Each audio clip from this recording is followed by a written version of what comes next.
Hi everyone, and welcome to Inside Bristol. I'm your host Sheridan Nichols, and we've got Brittany Fleener joining us today from the Branch House Family Center. Thank you so much for being with us. We're going to talk about some really important teen dating awareness in regards to violence and how to prevent that and how to even look for signs. Where do you want to start? Yeah, so this is really an important month.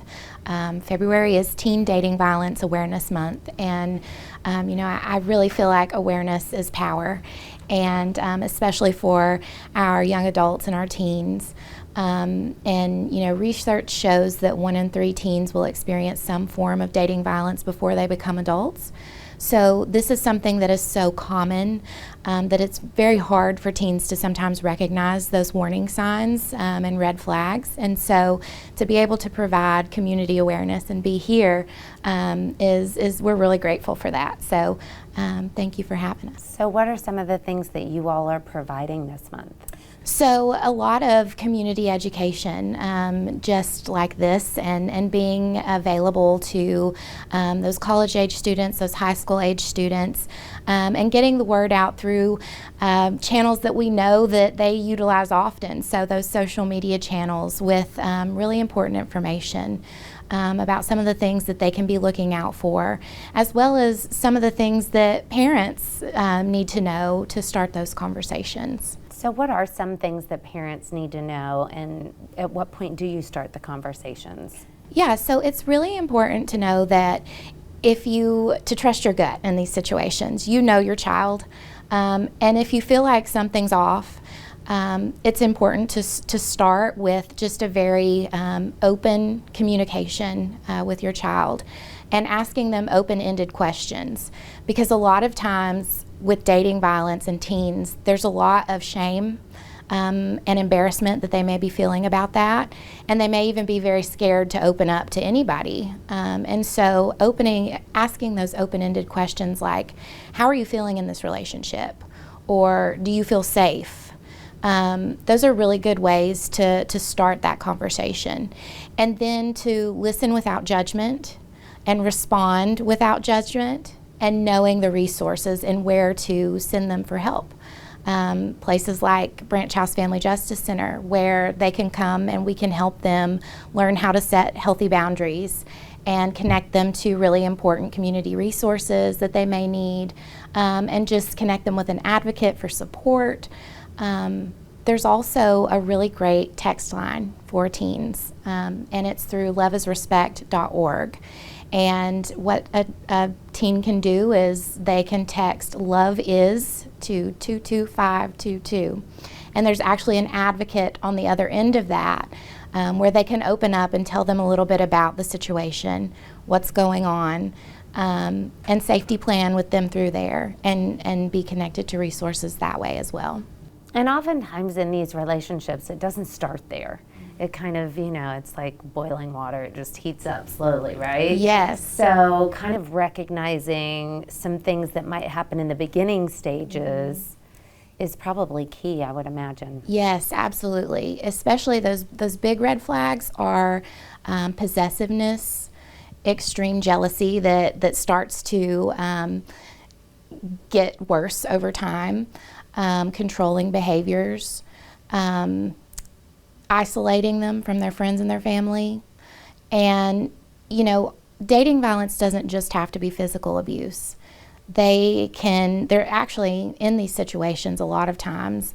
There's verbal abuse, there's emotional abuse, and there's also digital abuse. So one of the things to look out for as well is someone who is excessively texting, or who wants social media passwords, or who is secretly going through their significant other's phone without their knowledge, or even tracking their location through their mobile devices. So these are all things that are red flags and need to be looked out for. And then is there a program that if this is going on that they can kind of get involved with so that it can help them figure out more healthy boundaries?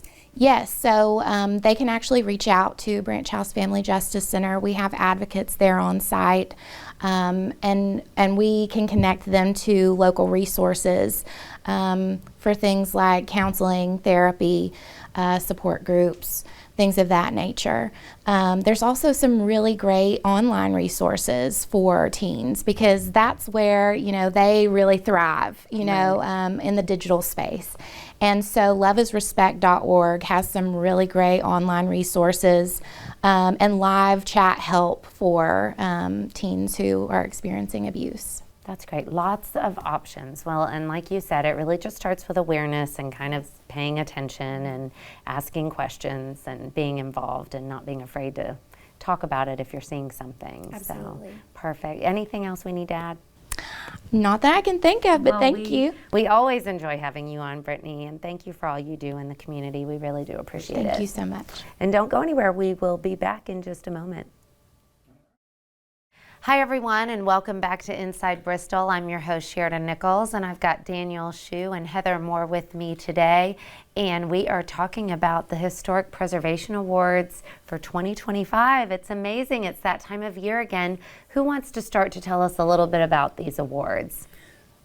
Well, Heather, jump in. Thank you. We were just commenting, we're so excited it's that time of year again. This will be the second year that we've done it together, both sides, both Tennessee and Virginia. Last year was our first time that Bristol, Tennessee and Bristol, Virginia have combined forces to have a combined force with our two programs. Originally, Bristol, Virginia began having a historic preservation program way before Tennessee did.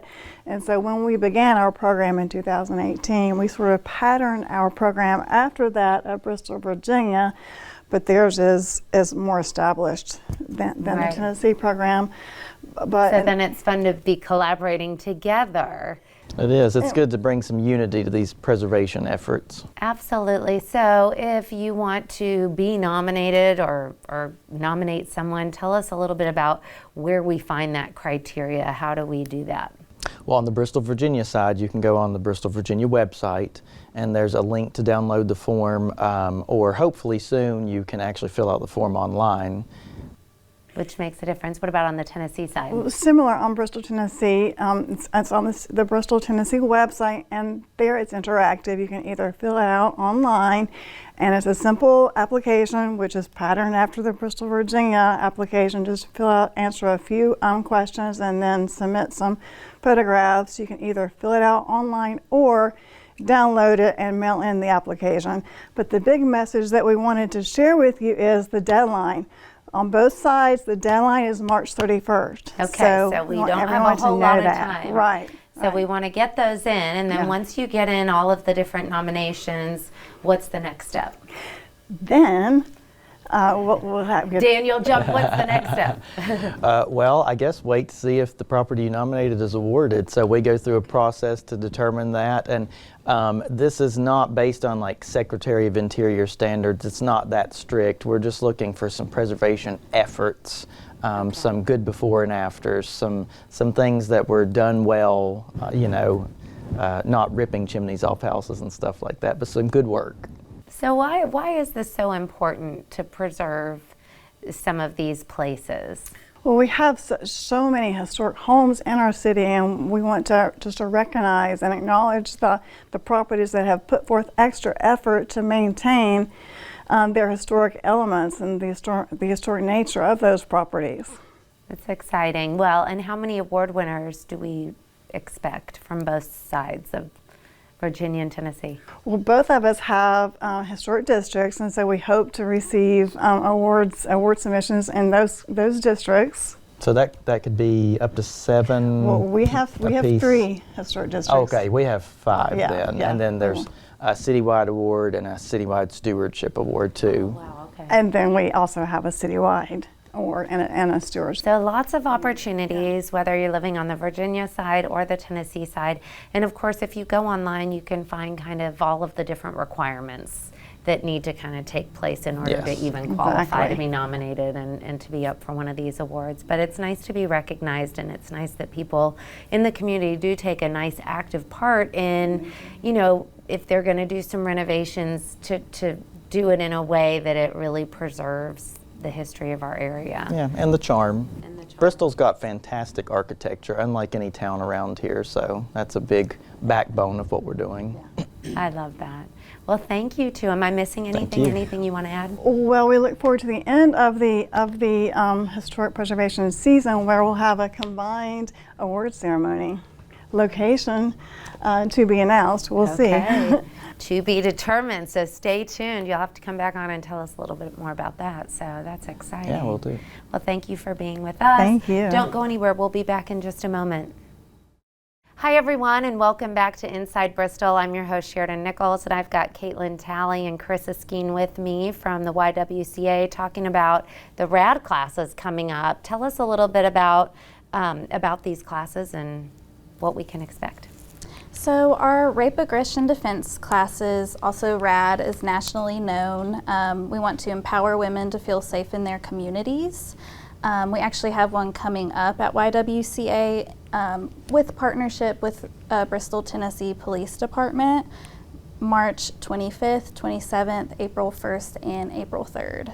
Nice. So you've got a few opportunities. Is it all the same class, or do you just sign up and you do all classes?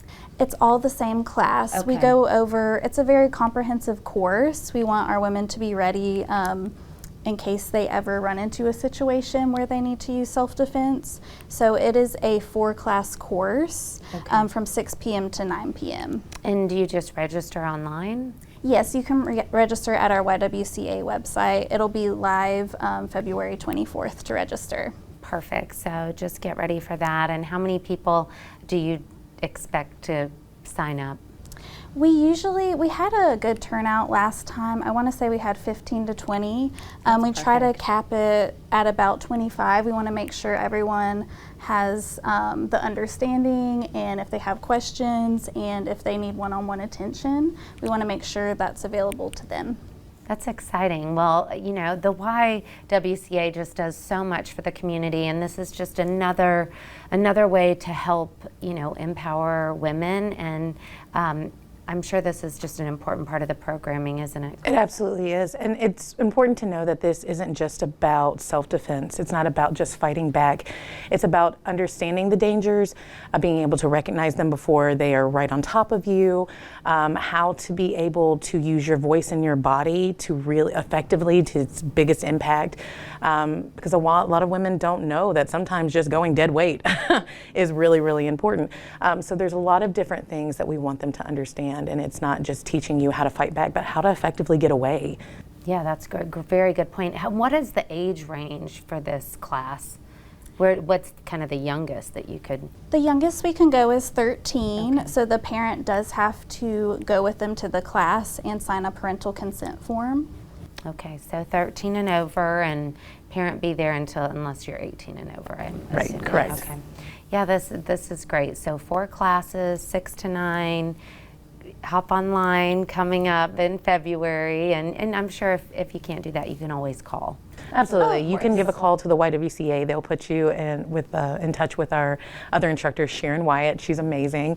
And she actually, when you go online and register, you're going to go straight to her anyways. And then she'll call and she'll give you a lot of information on what to expect, like make sure you're hydrated. We need water bottles there, athletic wear, because it's going to get very physical. What to expect as far as paperwork, because there's forms and things they need to fill out as well. So the online registration is really just the plug to find out all the other ins and outs of what you can expect. That's great. Well, we really appreciate you doing this for the community. Anything else you'd like to add? We're just excited to be able to give this service to our women in our community. We want to make sure that they feel prepared and safe and confident when they're out and about, and what best practices are and how to stay safe. Very good. Well, thank you, ladies, for being on today, and thank you for tuning in. We'll see you next time.